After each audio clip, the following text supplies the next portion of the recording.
Deixe esse tempo agora para esse momento em que você vai estar ouvindo a palavra de Deus. Amém?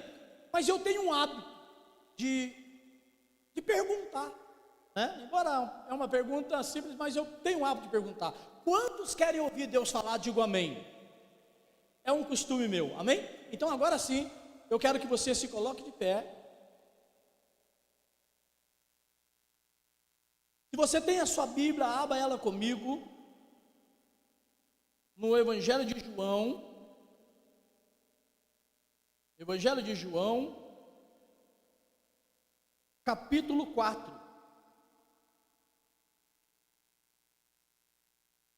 Evangelho de João, capítulo 4.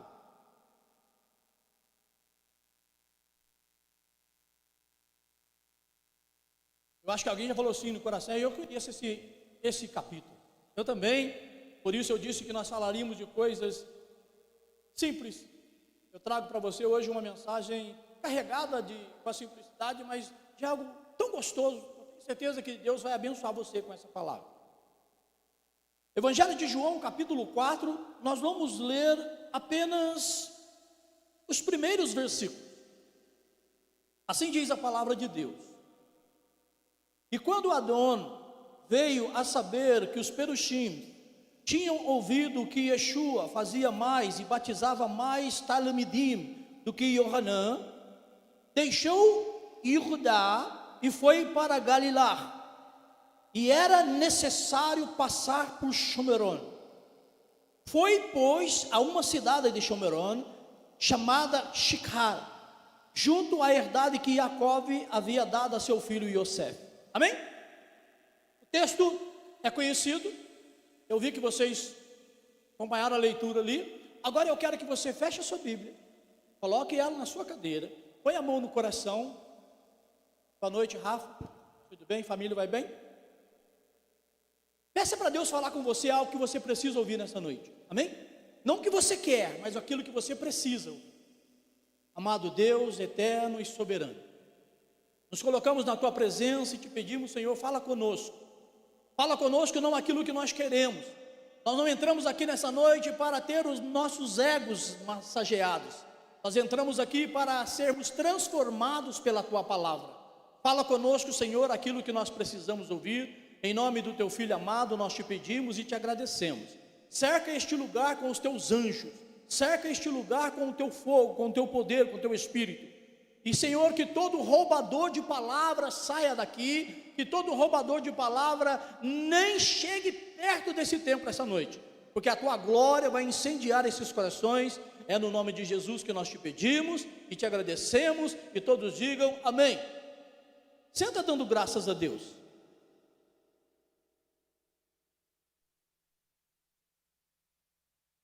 Amém?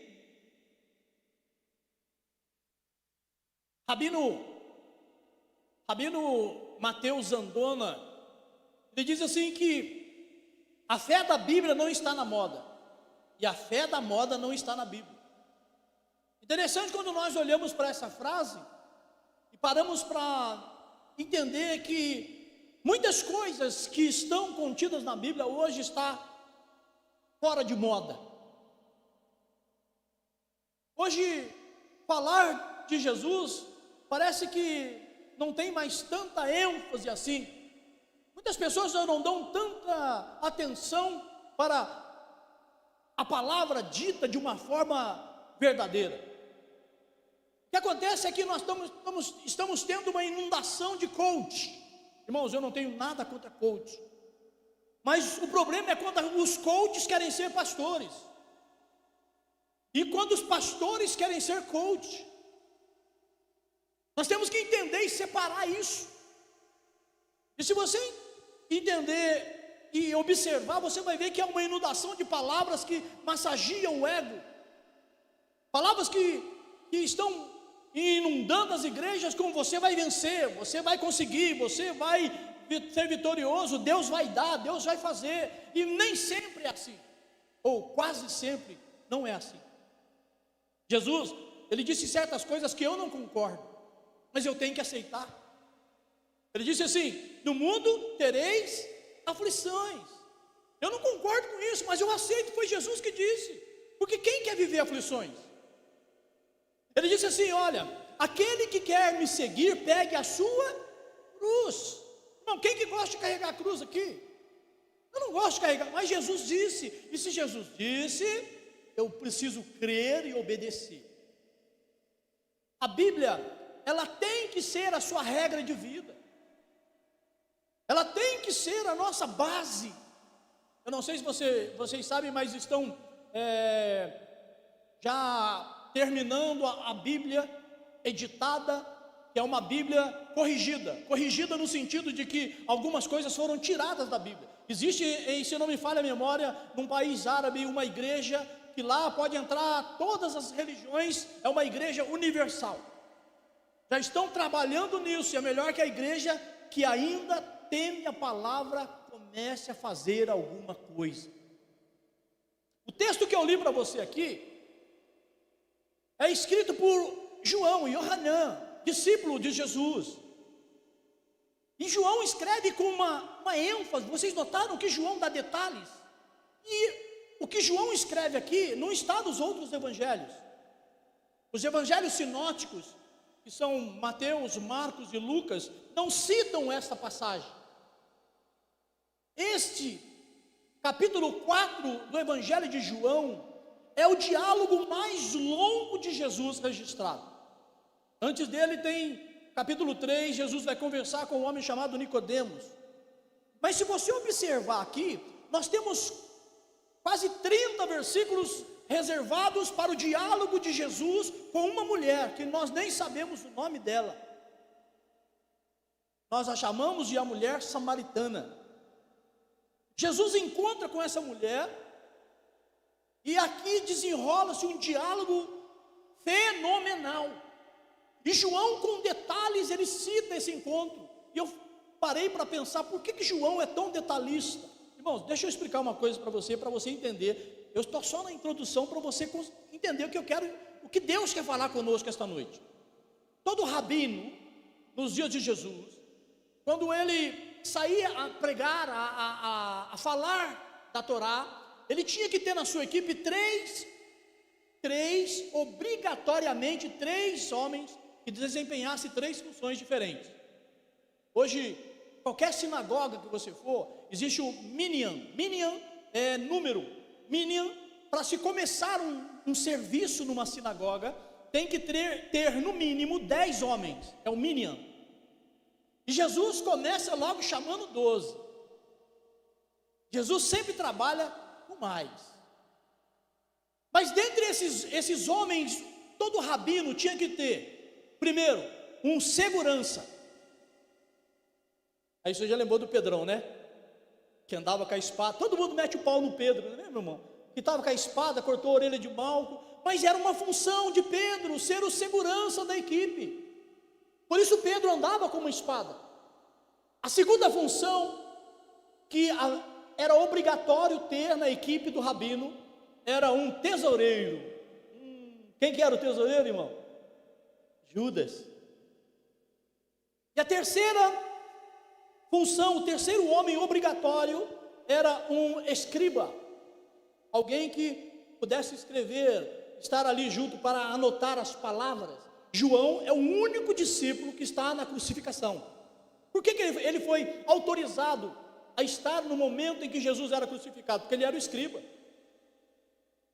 Então ele anotava. Lembra do profeta Jeremias?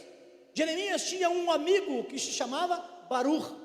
Baruch quer dizer abençoado, bendito. E tudo que Jeremias falava, Baruch anotava. Era o escriba de Jeremias. O escriba de Jesus era João. E João anotava. Por isso João é detalhista. João está ali, ele anota. É João que está aqui. O capítulo vai nos dizer que os discípulos saíram para ir comprar comida. Mas evidentemente, sabendo disso, João fica. Porque João sabia que ele não podia sair de perto do mestre. Você está me entendendo, irmão? Então agora João vai contar para nós algo que aconteceu no momento em que os discípulos não estavam ali.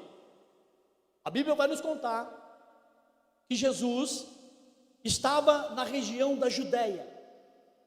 A Judéia fica no sul de Jerusalém.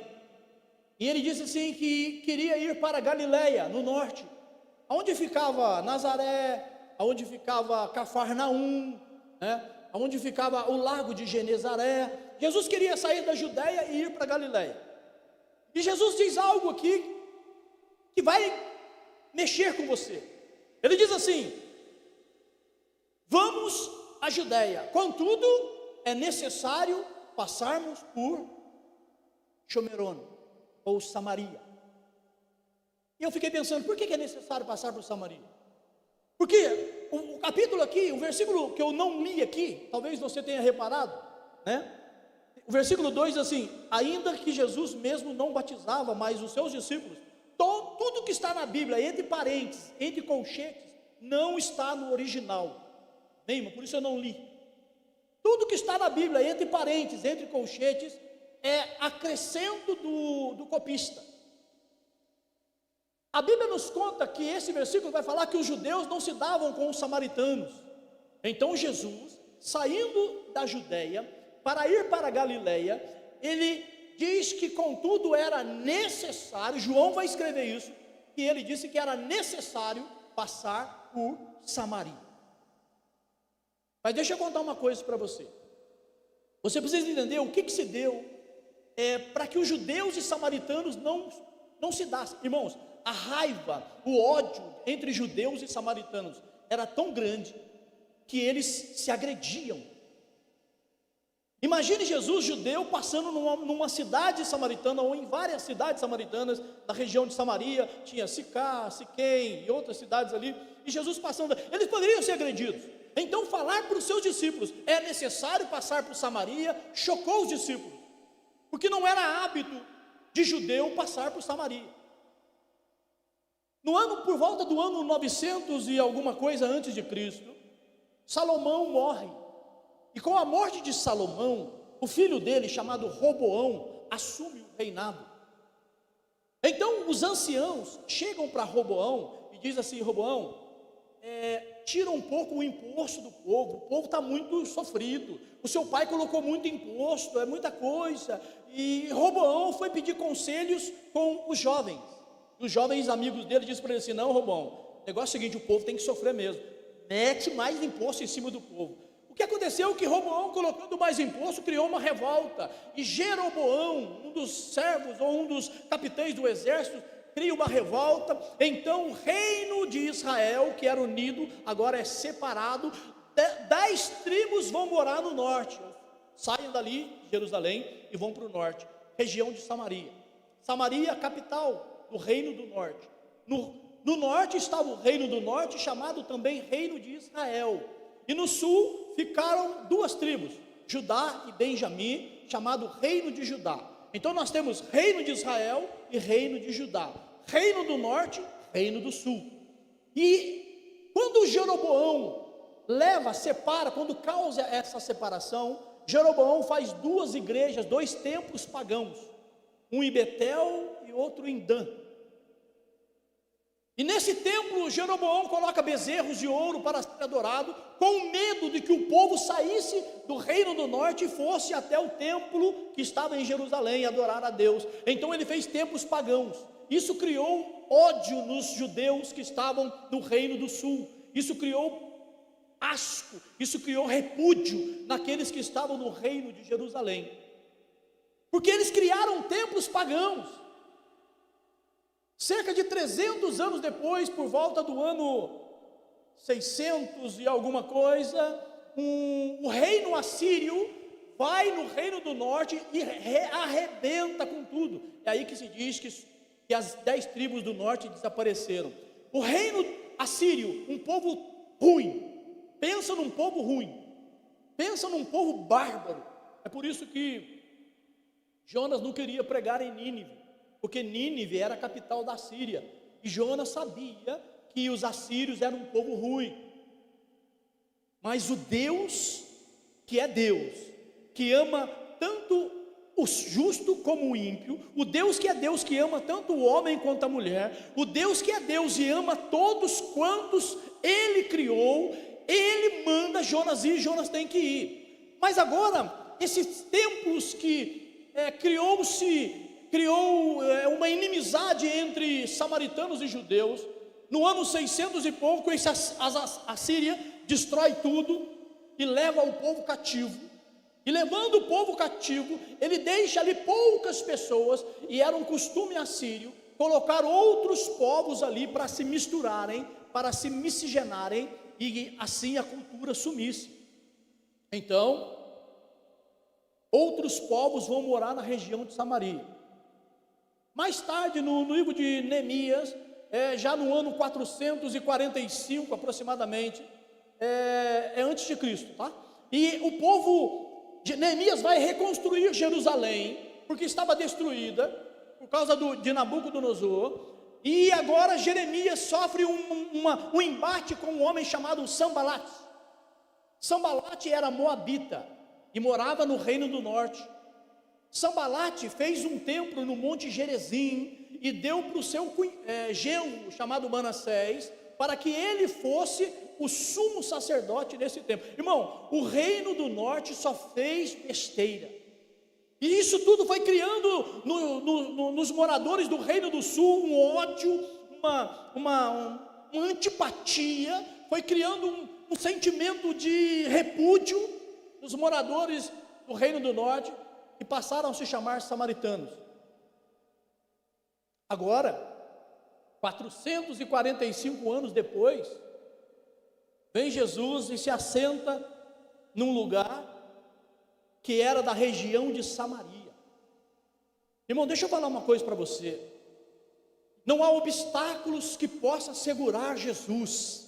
Não há nada que possa parar o Senhor que nós servimos. Ele vai aonde Ele quer, Ele vai aonde Ele decide, Ele vai aonde quer, Ele transporta, Ele transpassa obstáculos por causa de uma alma vale mais do que o mundo inteiro. Jesus falou, é necessário passarmos por Samaria, porque Ele tinha um plano naquele dia, como Ele tem nessa noite, em trazer você da sua casa, para vir aqui adorar o nome dEle. É necessário passarmos em Samaria. Hoje você não vai voltar para sua casa sem antes passar em Samaria. Amém, irmão? Jesus, ele fala para os discípulos que era necessário passar em Samaria, e eu fiquei pensando, talvez fosse por causa da mulher samaritana, porque Jesus tinha um plano na vida dela.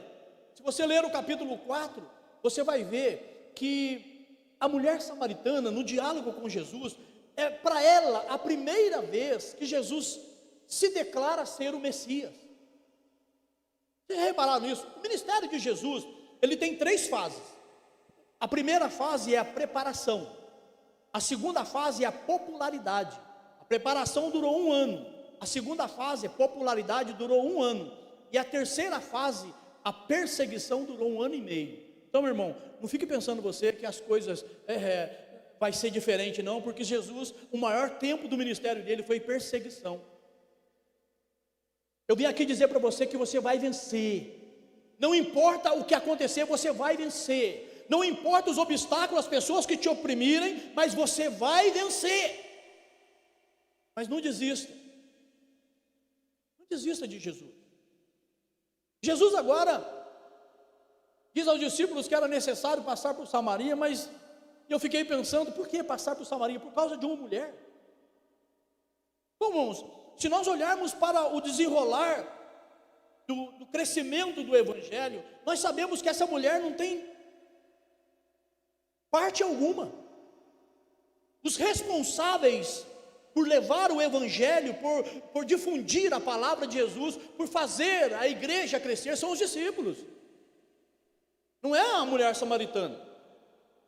Os discípulos são os responsáveis em levar o Evangelho. Então Jesus não passou em Samaria por causa da mulher samaritana, porque a mulher samaritana não era a prioridade de Jesus. Mas Jesus tinha um objetivo para ela. Jesus tinha um plano para a vida dela. Jesus tinha um propósito para ela. Porque o objetivo de Jesus era chegar aonde? Contudo, era necessário sair da Judéia e ir para o propósito, o objetivo de Jesus era Galileia. não era Samaria. Mas ele disse: é necessário passarmos em Samaria. Então eu consigo entender que Jesus não tinha como objetivo principal passar por causa daquela mulher. Veja bem, os judeus não se davam com os samaritanos. Para se sair da Judéia e ir para a Galiléia, todo judeu consciente não passava por Samaria. O que ele fazia? Ele cruzava o Jordão e passava pela Pérea. Entendeu, irmão? Todo judeu consciente sabia que não se devia passar por Samaria, não deveria passar por Samaria. Então eles cruzavam o Jordão pelo caminho da Pérea, onde ficava Decápolis, as 10 cidades que foram conquistadas pelos gregos, e ali eles passavam, porque ali haviam mais judeus, então eles corriam menos perigo. Mas agora Jesus vem contrariar o óbvio. Irmão, quando Jesus olhou para mim e para você, as pessoas diziam para nós: isso aí não vale nada. As pessoas olhavam para você e falavam assim: isso aí não tem futuro. As pessoas olhavam para você, para sua família, e falavam assim: aquela casa ali não vem nada bom não. É igual disseram de Jesus, de Nazaré, que de Nazaré não vem nada bom não. Mas deixa eu falar uma coisa para você: Jesus te chamou para contrariar a palavra contrária. Jesus te chamou para transformar a palavra que era negativa numa palavra positiva sobre a sua vida. E agora Jesus fala que é necessário passar por Samaria. Eu fiquei perguntando: Senhor, por que o Senhor não fez o caminho certo? Irmãos, o caminho da Judéia para a Galiléia, em linha reta, era o menor caminho e passava por Samaria. Mas os judeus não tinham esse costume. Eles preferiam fazer um caminho mais longo só para não passar em Samaria. Então, se a Bíblia não nos faz pensar, se lendo a Bíblia, meditando na palavra de Deus, nós não temos um tino, alguma coisa que nos chama a atenção, irmão, nós precisamos ler de novo, meditar de novo, buscar de novo, entender de novo. A Bíblia é um livro que não foi escrito para mim e para você. A Bíblia foi escrita para judeu. A Bíblia foi escrita para o povo de Israel. Mas graças a Deus, em Cristo Jesus, que eles rejeitaram, então essa palavra chegou até nós, amém, irmão? É por isso que você está aqui nessa noite ouvindo essa palavra, porque essa palavra vai transformar a sua vida à medida que você colocar ela em prática. Por que Jesus resolveu passar por Samaria? Porque Jesus tinha um propósito. Jesus estava aqui no primeiro ano do seu ministério, preparação. Por quê? O primeiro versículo vai falar de Yohanan, João Batista. O nome dele é Yohanan Hamatbil, quer dizer João, aquele que mergulha. Ele que havia morrido, Herodes havia decapitado ele, porque o ministério de João, eu vou revelar para vocês aqui algo que eu vou colocar alguns dias no simpósio. Irmãos, preste atenção. A Bíblia, ela conta tudo que você precisa saber, tudo. Tudo que você precisa saber está na Bíblia. Quando que Jesus vem? Está na Bíblia. Porque Jesus diz que em 1 Tessalonicenses capítulo 5, ele diz que os filhos de Deus não serão pegos de surpresa. Ele virá como um ladrão para o ímpio, para nós não. Lê lá para você ver. Então quando Jesus tem esse propósito, ele quer trabalhar os discípulos. Porque a palavra discípulo em hebraico é talmid. Talmid, ela tem duas raiz, shoresh, raiz. A raiz da palavra talmid é lomad. Lomad, ou melhor, lomed quer dizer aprender. E a segunda raiz da palavra talmid é lamed, quer dizer ensinar. Só que talmid dá origem a uma outra palavra que faz parte desse contexto, é tamid. Ou seja, discípulo, talmid, quer dizer aprender para ensinar sempre. Porque lomed é aprender, lamad é ensinar e tamid é sempre. Irmãos, Jesus tinha um propósito, eram os discípulos. Quando Jesus diz, é necessário passar por Samaria, Jesus estava dizendo que, ou nos ensinando, que aquilo era o objetivo para transformar os discípulos. É lógico que a mulher samaritana é abençoada, mas qual era o propósito de Jesus? Sabe, irmão, quando você sai da sua casa, quando você deixa o conforto da sua casa, quando você deixa de ficar lá assistindo a sua série preferida, quando você abre mão de tudo para estar aqui nessa casa, quando você abre mão de tudo para entrar no seu quarto, fechar a porta, dobrar os seus joelhos e orar, quando você abre mão de tudo para pegar na palavra de Deus e dizer agora é hora de eu meditar na palavra de Deus, quando você abre mão de tudo para ter um encontro, um em particular com Jesus, então o céu se abre sobre a sua vida. Sabe por quê? Porque Jesus quer transformar você de dentro para fora, não de fora para dentro. Nós queremos dizer, Senhor, transforma a minha vida, mas Ele quer transformar você de dentro para fora. Êxodo capítulo 25 vai falar sobre a construção do Mishkan, tabernáculo. E a primeira coisa que se constrói no tabernáculo é a arca. Já parou para pensar nisso? A primeira coisa que se constrói no tabernáculo é a arca da aliança, também chamada de arca do Senhor, arca do testemunho. Por quê? Porque ela é o centro do tabernáculo. Então Deus diz, Moisés, faça na terra um tabernáculo igual o que você viu aqui no céu. E Moisés começa fazendo de dentro para fora. Irmão, Deus vai transformar a sua vida de dentro para fora. Deus vai transformar você de dentro para fora. E as pessoas vão olhar para você e pensar assim, ela era assim, ele era assim, mas eu estou vendo Deus na vida dela, eu estou vendo Deus na vida dele. Irmão, então entenda o que Deus quer fazer e aceite. E Jesus, evidentemente, tinha um propósito: transformar os discípulos. Quando eu olho para a mulher samaritana, eu vejo nela uma peculiaridade, porque os discípulos, eles repudiavam os samaritanos, porque eles eram judeus. Todos os discípulos de Jesus eram judeus, cada um de uma sequência, de um grupo diferente, né? Tinha o Iscário, né? Judas Iscariote, cadê que ele era dos Iscários?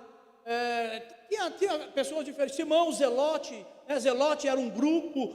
Então, mas quando eu olho para a mulher samaritana, eu vejo que Jesus sempre quer confrontar o entendimento teológico, o entendimento, sabe, aquelas pessoas que se acham, aquelas pessoas que se gabam. Não, Jesus sempre quer contrariar. Jesus sempre vem para mudar alguma coisa. A mulher, olha, veja bem, a Bíblia vai dizer que Jesus cura 10 leprosos, e quando ele cura 10 leprosos, só um volta para agradecer, sim ou não? E a Bíblia vai dizer que esse era estrangeiro, ou seja, ele não era judeu. A Bíblia vai mostrar, a Bíblia nos conta, que eu já citei aqui, Jesus está em Cafarnaum, e um homem chega para ele e fala, Senhor, meu servo está doente. Jesus fala, eu vou na sua casa. Ele fala, não precisa não, basta uma palavra sua. Esse homem era centurião romano.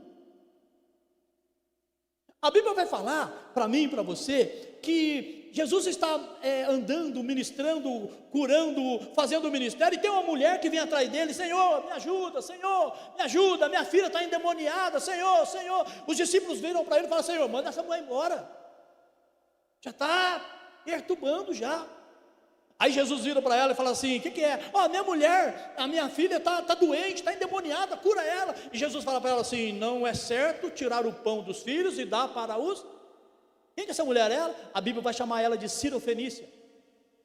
Irmãos, a Bíblia nos conta no livro de Josué, que quando Israel, ou o povo que saiu do Egito, está para invadir a terra prometida, a primeira cidade é Jericó, e sai de lá uma mulher jereconita, ela chama-se Raabe, e ela diz para eles, para os espias assim, olha, deixa eu falar uma coisa para vocês, quando vocês saíram de lá, nós ficamos sabendo aquilo que Deus fez, e os nossos corações se desmaiaram dentro de nós, agora sei que o seu Deus é Deus em cima no céu, e Deus embaixo na terra.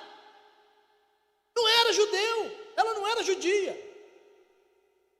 A Bíblia vai falar também no livro de Reis, que um homem chamado Naamã, ele vai até o profeta de Deus para ser curado, ele mergulha no rio 7 vezes, é curado, e quando ele é curado, ele diz assim, olha, agora sei que só há Deus verdadeiro em Israel, ele era assírio. Nós temos que parar de ficar olhando para coisas que, na verdade, não vão nos acrescentar nada, meu irmão. Nós temos que olhar para Jesus, sabe por quê? Porque se Jesus citou que esse povo aqui, tudo estrangeiro, disse palavras que mexeram com o coração dele, então eu tenho certeza que na sua oração, você tem uma palavra que vai mover o coração de Jesus, e ele vai transformar a sua vida de dentro para fora. Jesus, chegando em Sicar, diz a Bíblia que ele se assenta à beira de um poço, e quando ele se assenta, os discípulos vão a algum lugar comprar comida. Eu entendo, eu acredito que João ficou com ele, porque para citar da maneira que citou aqui, do jeito que João escreveu, João estava com ele, era escriba. E os outros vão tudo para a cidade. Vai lá Judas, carregando a sacolinha com o dinheiro, vai lá Pedrão do lado de Judas com a espada, né? Era o segurança. Então eu imagino dessa forma, eu conjecturo assim. Então eles vão indo tudo conversando e tal. Quando eles saem, diz a Bíblia que uma mulher chega. E quando ela chega, o encontro dela com Jesus mexe conosco. Porque Jesus vai tocar logo na ferida dela. Jesus vai tocar logo na ferida dela. Ele pede água para ela, vocês conhecem a história. Jesus vai falar para ela assim: então vai, chama o teu marido. Ela fala: eu não tenho marido. Jesus disseste bem. Irmão, aquela mulher já começou confessando: disseste bem, não tem marido, porque o que você já teve 5, que você está agora, nem seu é. Ela estava no 6º marido. Jesus transforma a vida dela e transforma a vida de toda a cidade. Porque os discípulos, se você continuar lendo, você vai ver que os discípulos chegam e eles não falam nada. Quando eles chegam, a mulher tinha acabado de sair para ir lá na cidade chamar os homens. Irmão, na cultura bíblica, uma mulher convencer o homem é algo fantástico. Dentro da cultura bíblica, a mulher não tinha muita ênfase e atenção. Aquela mulher traz toda a cidade para Jesus. Sabe por quê, irmão? Porque a palavra de Jesus estava no coração dela. Quando você sair daqui com a palavra de Jesus no seu coração, tudo que você falar, as pessoas vão ouvir e vão acreditar. Sabe por quê? Porque elas vão ver Jesus na sua palavra. Os discípulos voltam. Agora sim, agora eu vou pregar para você. Agora eu quero entregar a mensagem para você. Jesus disse: é necessário passarmos por Samaria por causa dos discípulos. Quando os discípulos chegam, vê Jesus ali com aquela mulher, eles não falam nada, porque Jesus estava ali tratando dos discípulos. Jesus precisava tratar daqueles que iriam levar o evangelho adiante. Irmão, não adianta você querer sair por aí pregando a palavra de Deus. Você vai apanhar igual aqueles jovens apanharam no livro de Atos. Paulo diz que aqueles homens chegavam nos endemoniados e falavam assim: eu te expulso em nome do Jesus que Paulo prega. A Bíblia diz que os demônios bateram naqueles jovens, deixaram eles nus. Ainda disseram para ele assim: olha, Paulo eu conheço, o Jesus que Paulo prega eu conheço, mas vocês eu não conheço. Irmão, saia daqui nessa noite com uma palavra viva no seu coração, e todos os espíritos malignos têm que se sujeitar a você, porque o amor e a palavra de Jesus vai estar dentro de você. Olha, erro nosso é querer fazer as coisas sem autorização de Deus. Os discípulos chegam do lado de Jesus. Eles querem dar comida para Jesus. Depois você lê o capítulo da sua casa, você vai ficar estarrecido. Sentam do lado de Jesus: Senhor, come? Jesus fala assim: não, a comida que eu tenho que comer, vocês não comem. Jesus queria almas. Jesus estava preocupado com o reino. Jesus estava preocupado com o ministério. Jesus estava preocupado comigo, com você. Nós seríamos alcançados. Jesus estava olhando já lá na frente. Irmão, Jesus está preocupado com você. Ele te trouxe aqui nessa noite porque Ele tem interesse na sua vida. Podem dizer o que for. Seu marido pode te agredir com palavras verbais. Sua família pode te desprezar. Seus amigos lá no trabalho podem nem ligar para você. Mas deixa eu dizer uma coisa para você. Existe um que está aqui nessa noite que te ama. Ele te ama. Independente, Ele te ama. Jesus precisava tratar os discípulos. Contudo, era necessário. Algumas traduções vão dizer assim: contudo, era necessário. Mas na minha tradução está escrito, João escreve assim: e era necessário. É necessário, irmãos. Às vezes dói. Às vezes a gente, não, Senhor, peraí, não, aí o Senhor não toca não, Jesus. Não, não, Jesus, eu te aceito, o Senhor é meu Salvador, mas aqui não, aqui o Senhor não entra não, não mexe nessa área não. A gente é assim. Jesus tinha que trabalhar nos discípulos. Imagine Jesus andando com um monte de jovens, de 14, 15, 16 anos. Você sabia disso, que os discípulos eram todos jovens? Só Pedro tinha mais de 21. Todos os discípulos eram jovens. Jesus não pegou ninguém ali barbudo, de cabelo branco. Não, Jesus quer trabalhar com pessoas novas, não só na idade, mas Jesus trouxe você aqui porque Ele vê em você novidade de vida. Deixa Jesus trabalhar em você, meu irmão. Jesus disse que era necessário passar em Samaria por causa dos discípulos, porque os discípulos tinham séria objeção com os samaritanos. A primeira coisa que Jesus quer mostrar aqui para nós, ou curar os discípulos, a primeira coisa que Jesus quer mostrar que era necessário passar em Samaria, é curar os discípulos da religiosidade. Irmão, a coisa mais triste é um crente religioso. A coisa mais triste. É ele que está certo, é ela que está certo. Aqui, vocês não oram, vocês não jejuam, vocês não fazem isso, vocês não fazem aquilo. Irmão, a coisa mais triste é a religiosidade.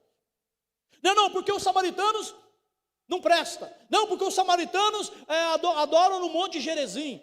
Veja que no contexto a mulher vai dizer assim: Jesus, aonde se deve adorar? Vocês dizem que se deve adorar lá em Jerusalém. Está falando do templo, né? E nós dissemos que é aqui, no Monte Gerizim. Ainda havia o templo que Sambalate havia levantado para Manassés. Nós dissemos que é aqui, vocês dizem que é lá. E Jesus fala assim: não, vai chegar um tempo que não é nem aqui nem lá. Vai chegar um tempo que o Pai procura verdadeiros adoradores que o adorem em espírito e em verdade. Tem algum adorador desse aqui nessa noite que pode levantar as duas mãos para cima e dar uma salva de palmas para Jesus? Porque você faz parte do plano de Deus.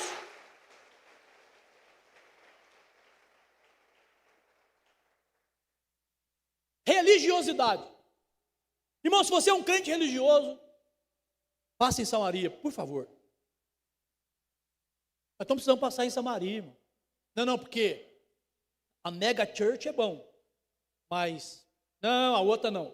Porque eu sou da quadrangular, então da minha eu posso falar. Não, porque a quadrangular é a melhor igreja que existe. As outras, não, para com isso, irmão. Porque os judeus são os melhores, os samaritanos não. Para com isso, nós temos que parar com essa religiosidade. Nós temos que entender que lá no céu não tem placa de igreja. Lá no céu é um povo. João viu a Nova Jerusalém e João viu o povo santo. Está me entendendo, irmão? Os discípulos não tinham objeções, eles tinham separações, eles faziam dissensões. Não, samaritano não. Irmão, nós precisamos quebrar essa religiosidade. Nós precisamos parar com esse negócio de que nós somos melhor do que aqui. Não, eu sou crente. Eu não gosto dessa palavra, irmão, crente, porque até a Bíblia diz que crente até o diabo é, né? Mas esse negócio de eu sou evangélico. Pastor Luiz Hermino diz que quem chama você de evangélico é a revista Veja. Já ouviu falar isso? Não existe, você não vai achar evangélico na Bíblia. João capítulo 1, versículo 12 ou 14 vai dizer assim: e todo aquele que o recebeu foi-lhe dado o poder de serem chamados filhos de Deus. A Bíblia chama você de filho, não de evangélico, não de crente, mas de filho. Você é filho de Deus. Por que a gente não age como filho? A minha mãe, o pastor Urano conheceu muito bem ela, porque Urano faz parte da nata dos mais velhos, dos primos mais velhos. A minha mãe morreu com 37 anos. Eu tinha 17 na época. A minha irmã caçula tinha 3. E a minha mãe dizia uma coisa para mim, para os meus 2 irmãos mais velhos. Ela dizia uma coisa assim: deixa eu falar uma coisa para vocês. Eu prefiro, olha só o peso que ela coloca no que eu vou dizer para você. Ela dizia assim: eu prefiro ver um filho morto do que 2 irmãos brigando. Meus irmãos, isso aqui é muito forte. Olha a importância que ela dava para a unidade dos irmãos. Nós precisamos entender isso, irmão. A religiosidade separa, a religiosidade faz você achar que você é melhor, mas quando você se entende que você é filho de Deus, ô irmão, paz do Senhor, ô irmão, shalom, shalom, ô irmão, paz seja convosco, ô irmão, paz de Cristo, é porque cada igreja também se identifica por um cumprimento, não é assim, irmão? Ô irmão, graça e paz, irmão, nós somos irmãos, nós vamos morar no céu. Jesus queria curar os discípulos da religiosidade, porque se os discípulos fossem religiosos, eles não poderiam dar sequência a uma igreja que Jesus queria. Ele disse assim: edificarei a minha igreja, e as portas do inferno não prevalecerão contra ela. A igreja é de Jesus. Quando a gente fica religioso, a gente toma a igreja de Jesus.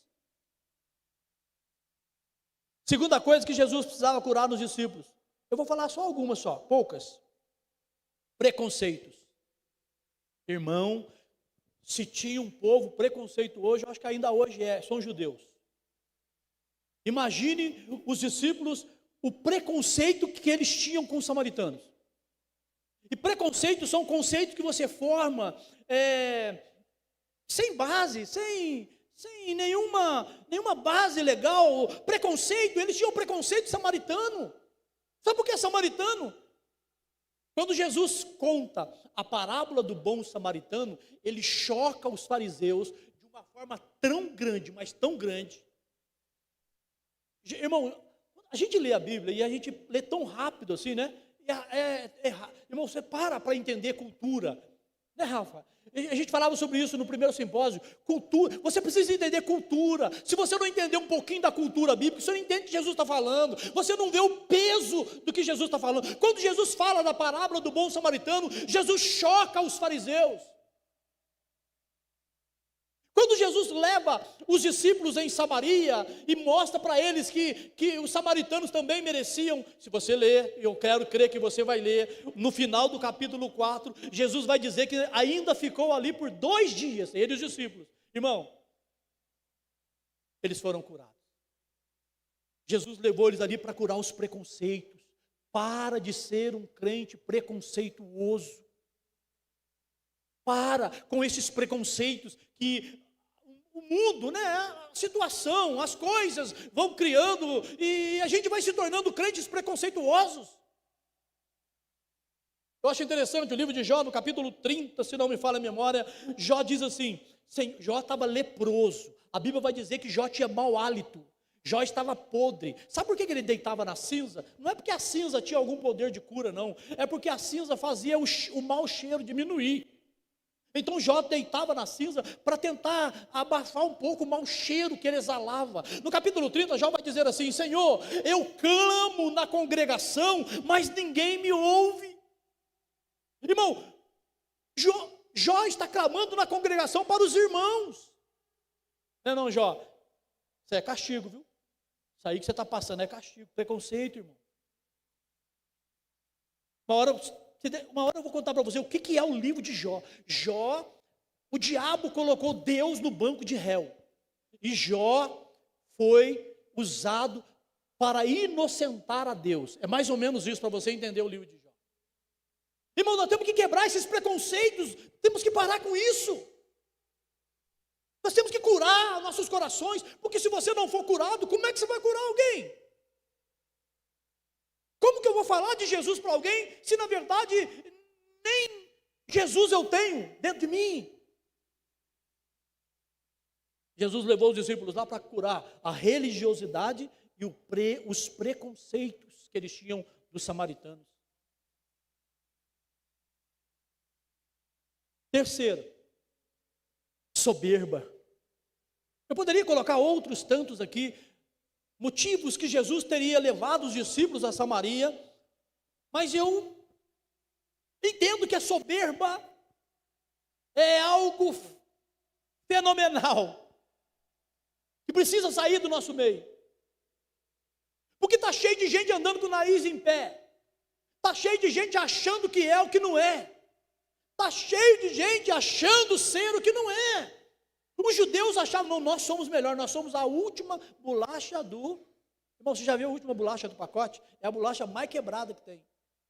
Então para de achar que você é a última bolacha do pacote, porque enquanto você ficar achando que você é a última bolacha do pacote, Deus vai quebrar você.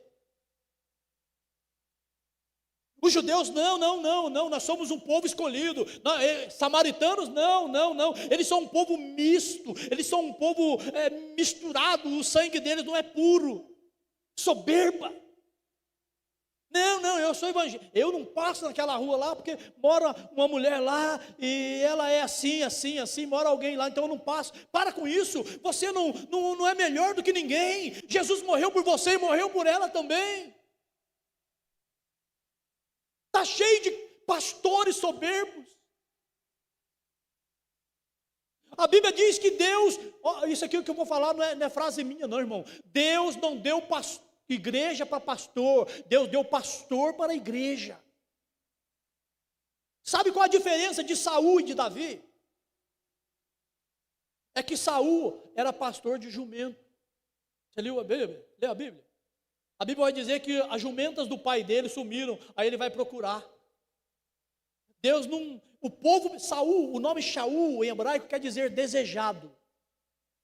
O povo chega para Samuel e fala, dá o rei para nós. Aí Deus fala, estão desejando o rei? Toma, vou dar um pastor de jumento para eles. Quando, com 7 dias, irmãos, 7 dias de reinado, Saul profetiza, a unção de Deus desce sobre ele. 7 dias ele vai para Gilgal e ali ele faz aquilo que não pertencia a ele, e Deus rejeita o reinado dele, mas ele reina por 40 anos, segundo Atos dos Apóstolos, diz que Saul reinou por 40 anos, Deus rejeitou ele com 7 dias, mas ele ficou no trono por 40 anos, calma irmão, aquele que Deus já tirou, já rejeitou, vai sair, o trono daquele que Deus quer, é aquele cujo coração de Deus deseja. Davi era o homem segundo o coração de Deus. A Bíblia não cita isso, tá bom? A Bíblia não diz que Davi era o homem segundo o coração de Deus. Samuel fala para Saul, Deus já escolheu um segundo o seu coração. O coração de Deus já escolheu um conforme ele queria. A diferença entre Saul e Davi é que Saul era pastor de jumenta, mas Davi era pastor de ovelha. E aí Davi escreve o Salmo 23. Adonai Eroi, o Senhor é meu pastor. Irmão, Ele está aqui nessa noite, porque você é ovelha do rebanho dEle. Para com essa soberba, tira isso da sua vida. E por último, não menos importante, os discípulos precisavam ser curados de uma coisa, irmãos. Eu acho que tem muita gente aqui hoje, que se eu fosse falar ou apontar, eu acho que é o que nós mais, no que nós mais pecamos. Os discípulos precisavam aprender a perdoar. Eles tinham uma barreira entre os samaritanos, eles não perdoavam os samaritanos por terem feito os templos, por terem adorado a Deus em tempos pagãos e por terem se misturado com outros povos, eles não perdoavam. Irmão, existem 3 pecados imperdoáveis. A Bíblia nos mostra que existem 3 pecados imperdoáveis. Pastor, mas não era só um? Não, é 3. E um deles é esse aqui, irmão, perdão. A Bíblia diz que os discípulos estão com Jesus, e eu acho que é Pedro, porque quando falam no nome de todo mundo, eu acredito que seja Pedro. Pedro fala assim, Senhor, ensina-nos a orar. Puxa vida, irmão, eles andaram com Jesus já fazia algum tempo e não aprenderam a orar ainda. Senhor, ensina-nos a orar, porque João ensinou os discípulos dele, ensina-nos a orar. Aí Jesus fala para eles assim, quando orardes, dizei assim, Avinu Shabbat Shammai, Pai nosso que estás no... Ele vai discorrer a oração, que nós chamamos de a oração do Pai Nosso, e ele vai dizer uma coisa, perdoa as nossas dívidas, assim como nós. Espera aí, irmão, se você não perdoa, quando você ora, você está dizendo, Senhor, não perdoa os meus pecados, não perdoa as minhas dívidas, assim como eu não. Então se você não perdoa, você não pode ser perdoado. Se você não perdoa, Deus não pode perdoar você, porque Jesus está dizendo: perdoa as minhas dívidas, as minhas ofensas, assim como eu perdoo os meus ofensores, aqueles que pecaram contra mim. Se eu não o perdoo, eu não posso ser perdoado. Irmão, nós precisamos liberar perdão. Libera perdão para sua mãe que te expulsou de casa quando você tinha 15 anos. Libera perdão para o seu pai que te agrediu no rosto quando você era jovem. Libera perdão para o seu marido. Libera perdão para a sua esposa. Libera perdão para o seu vizinho. Libera perdão, porque aquele que mais ganha quando se perdoa é aquele que libera perdão. A igreja está cheia de pessoas, irmão, rancorosas. Não fala do meu pai não, porque eu tenho para com isso, meu irmão. Libera perdão. Libera perdão, perdoa. Os discípulos tinham barreiras e eles não perdoavam os samaritanos. Eles não perdoavam. Irmãos, deixa eu falar uma coisa para você. Quando você perdoa, é algo tão gostoso que você se sente leve. Você se sente leve. O perdão te dá uma sensação de leveza. Perdoa. Nós precisamos liberar perdão. Nós precisamos entender que passar em Samaria é necessário. Mas não é só hoje no culto de quarta-feira, não, irmão. É quando você sair daqui, passa em Samaria. Amanhã, quando você acordar, levanta, dá uma passadinha em Samaria. Ah, pastor, mas sim, é para você. Deus não manda recado, Deus te trouxe aqui, é para você. Mas essa mensagem é para aquele irmãozinho que não veio. Não, irmão, Deus não é menino de recado, Deus te trouxe aqui, porque essa palavra é para você. Libera perdão. Para de ficar guardando essas coisas que... A medicina diz que uma pessoa que guarda o rancor, ela desenvolve doenças psicossomáticas. E entre elas, o câncer. Eu fico pensando quantas pessoas podiam ter evitado o câncer se tivesse liberado o perdão mais cedo. Ou quantas pessoas mais precisarão desenvolver o câncer porque não ouviram essa palavra, porque não liberaram o perdão. Libera, irmão. Libera perdão. Jesus passou em Samaria, não por causa da mulher samaritana, mas por causa dos discípulos. Era eles que precisavam ser mais curados do que a mulher. Libera perdão. A palavra Samaria em hebraico quer dizer, vem do verbo chamar, que quer dizer vigia. Guarda. Guarda, vigia. Maior erro nosso, irmão. Maior erro é ouvir a mensagem do Senhor, sair da porta para fora e acabou, esqueci a mensagem. E alguém pergunta, e o culto, né? O culto foi maravilhoso, mas o que o pastor pregou? Eu não sei, eu sei que o louvor cantou, ótimo, mas e a mensagem, o que Jesus falou? O que Deus falou? Eu não sei.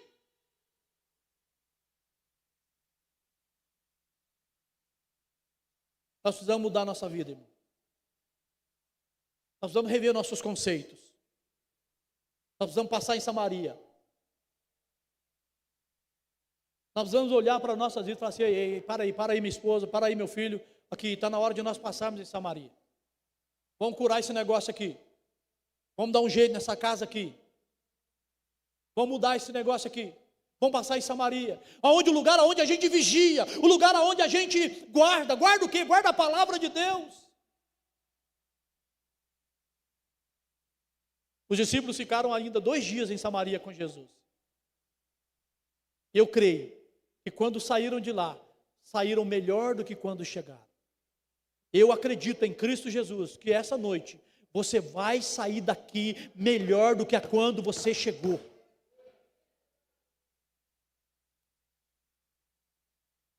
Sabe por quê, irmão?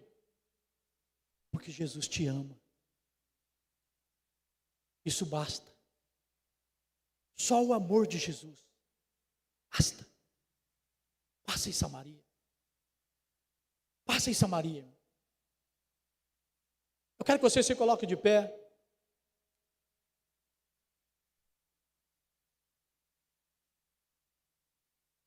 Quando Paulo vai... Irmãos, Eu falava outro dia isso na igreja, é interessante. A senhora já viu, pastora, que quando nós vamos ministrar a ceia, a palavra que nós usamos é 1 Coríntios capítulo 11. Porque quem escreveu? Paulo. Mas Paulo nem estava na ceia. Ele diz assim: o que eu aprendi também vos ensinei, que na noite em que foi traído, Paulo vai ministrar a ceia, ele nem estava lá.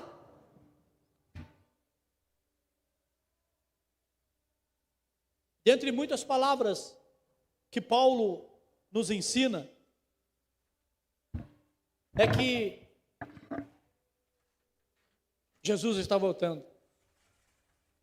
E ele vai voltar para buscar um povo. Eu quero que nessa noite você faça uma análise, assim como Paulo diz na ceia de Coríntios. A igreja de Coríntios era uma treva, irmão. Que isso, pastor? Sim, vai ler 1 e 2 Coríntios. Era uma igreja cheia de dissensões, cheia de separação, cheia de problemas. A igreja de Coríntios era uma igreja problemática. E Paulo diz para ele assim: examine-se, pois, o homem a si mesmo. Eu quero que você nessa noite examine um pouquinho do seu coração. Feche os teus olhos e curve a sua cabeça, de olhos fechados, todos vocês de olhos fechados. Pai, no nome do teu Filho amado, nosso Senhor e Salvador Jesus, nessa noite, Pai, ao ouvirmos a tua palavra, nós cremos em Cristo Jesus, que essa palavra veio fazer morada em nossos corações. Que nessa noite o Senhor possa guardar essa palavra no coração de cada homem, cada mulher, cada jovem, cada adolescente. Que nessa noite nós possamos sair daqui, Pai, melhor do que quando entramos. E que nessa noite, Senhor, nós possamos sair daqui entendendo que é necessário passarmos em Samaria. Pai, leva o teu povo em Samaria, para que a religiosidade seja quebrada, os preconceitos, a soberba, o perdão. Pai, leva o teu povo em Samaria, que eles possam entender que não é pela força do homem, mas é pelo poder da tua palavra.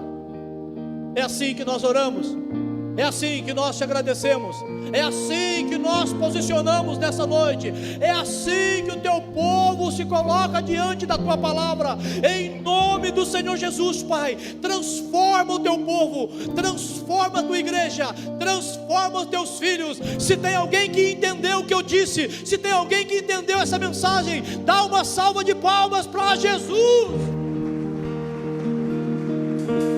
Sonda o meu coração, vê se há em mim algum caminho. Passa em Samaria. O caminho pode ser difícil, você pode estar com medo, mas passa em Samaria, porque é o lugar onde nós somos transformados. Amém? Que Deus abençoe vocês, que Deus prospere vocês. Eu não estou falando de dinheiro, não. Prosperidade é muito mais do que nós imaginamos. Que Deus prospere a sua vida, a sua casa, a sua família, o seu trabalho. Que você saia daqui querendo voltar. Que você saia daqui dizendo: eu não vejo a hora de estar no culto de novo. Amém, irmão? Você crê nisso? Dá mais uma salva de palmas para Jesus. Pastora Letícia.